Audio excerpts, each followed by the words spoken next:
Assalamu alaikum pre-9 class. Hope you are all fine students. Subject Computer Science, unit number 1, problem solving. Students, in the previous lecture we have solved some examples of flowchart. Now today we are going to continue the examples of flowchart, and it's on page number 13. Example number 10.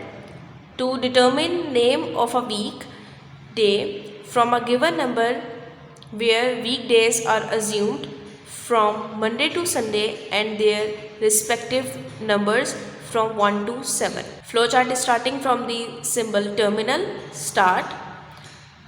Now we have the input in the computer memory with the name day. Now we have a condition that if the day is 1, if the condition is fulfilled, then it will print Monday and then the flowchart will be end.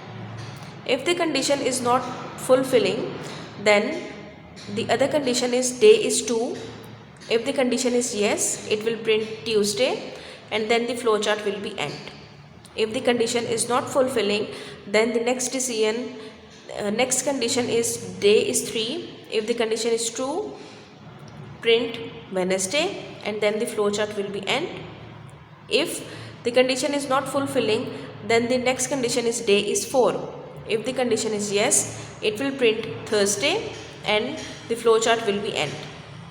If the condition is not fulfilling, then the next condition is day is 5.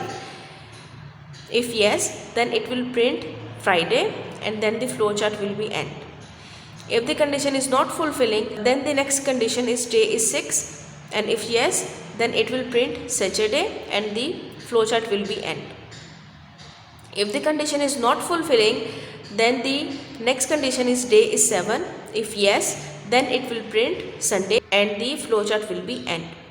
If the condition is not fulfilling, that day is not 7, then it will print not in range and then the flowchart will be end. Now students, open page number 14. Repeating steps in flowcharts. In all of the above flowcharts, the flow is from top to bottom, but it is also possible that the flow may go to a previous step, especially when we need to repeat some steps. In the following, we show some flowcharts containing steps that are repeated. Example number 11. To input 5 values one by one and determine if the given value is odd or even. Flowchart is starting from the symbol terminal start. Then we have the processing symbol in which we are going to process count is equal to 0. Then we have an input number in the computer memory with the name n. Then we have the processing symbol increase count by 1, means 0 is increased by 1. Then remainder is equal to n mod 2. We have already explained the function of remainder is equal to n mod 2.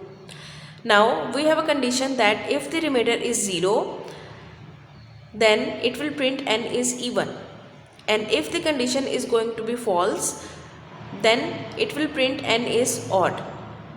Now students, here we have a condition that count is 5. We have to input 5 values one by one. So from here count is equal to 0. When count is equal to 5, then the condition is fulfilling, so the flowchart will be end. If the count is still not 5, so it will repeat the step and go to the input number n. Here count is equal to 0. Now we have increased count by 1, so n becomes number 1.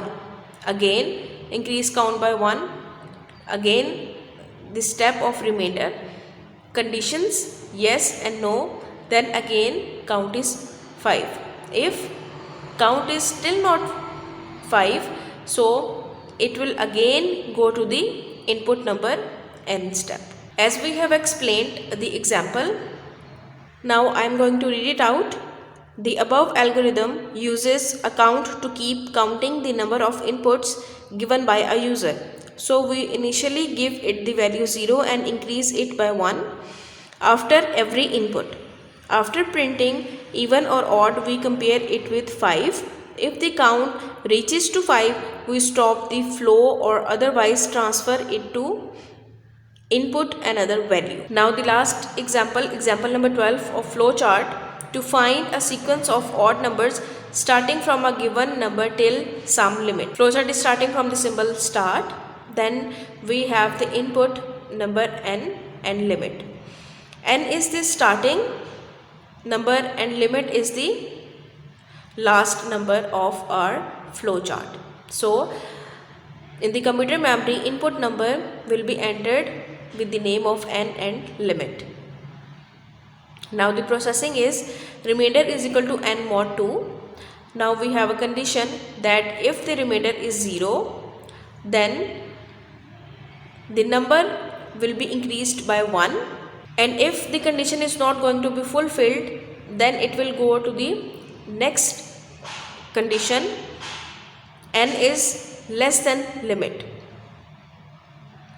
Now here we have a condition that n is less than limit. So if the condition is going to be fulfilled, then it will print n. After this processing, we have another step that increase n by 2. Means if n is even number, we have to make the odd number. So we will add 2 in the number n. Means 2 plus 1 is equal to 3 and 3 is a odd number. So the flow will go again to the condition that 3 is less than limit, then again these steps are going to be processed, and when the condition is not fulfilling, then the flow chart will be end. Students, you have to practice these examples of flow chart. Take care of yourself. Allah Hafiz.